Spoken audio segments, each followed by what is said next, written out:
A few chapters ago, when I first introduced you to the concepts of intrinsic motivation and extrinsic motivation, I presented them as a binary, right? Intrinsic motivation is that which comes from within, that's connected to the joy of doing the thing itself, that's connected to the love of the work, the idea, the experience, the task, right? Extrinsic is rewards-oriented motivation, where we are praised by others or paid by others or given social recognition and rewards that motivate us. We presented that as a binary, but just like with agency, it's never really an either or. This is why we want to get beyond non-binary thinking and try to embrace spectrum thinking.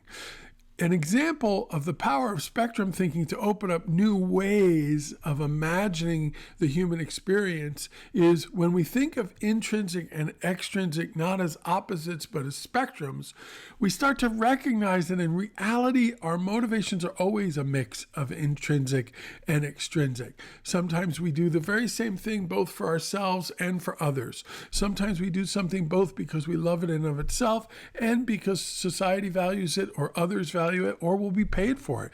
In fact, in many ways, the ideal kind of experiences in social contexts are a union of intrinsic and extrinsic motivation. And we'll talk more about how we see this play out, for example, with Lena as a writer. Anyway, I tell you all this because there is a psychological theory that I think is very valuable for understanding Reina's work and our own discussion of agency. It's called self-determination theory.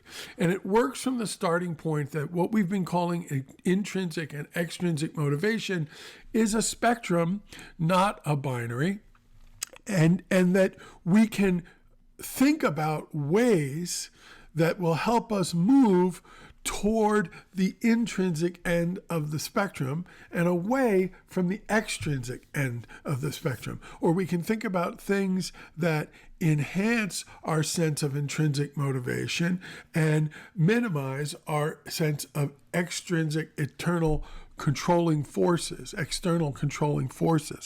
Now, it's worth noting here that in the psychology of self-determination theory, autonomous and controlled are often used as synonyms for extrinsic and intrinsic motivation. And you'll probably see those terms pop up as we work with this concept over the semester. I do want you to not rely on what I'm saying here as your only introduction to self-determination theory. Please do read the really valuable Thought Company article that appears below this video. Now, here's a key idea related to self-determination theory. The psychologists who developed this theory believe that there are sort of three human needs that we can focus on to shift our motivation from extrinsic toward intrinsic, from controlled towards autonomous. And one of those is promoting things that give us a sense of autonomy, the feeling that it's our choice and we're willingly engaging in something.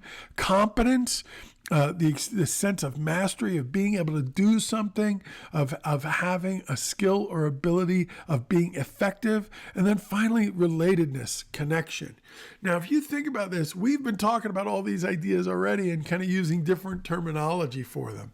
So I want you to think about, play around with this terminology of autonomy, competence, and relatedness as it pertains to motivation and the spectrum of motivation and of self-determination.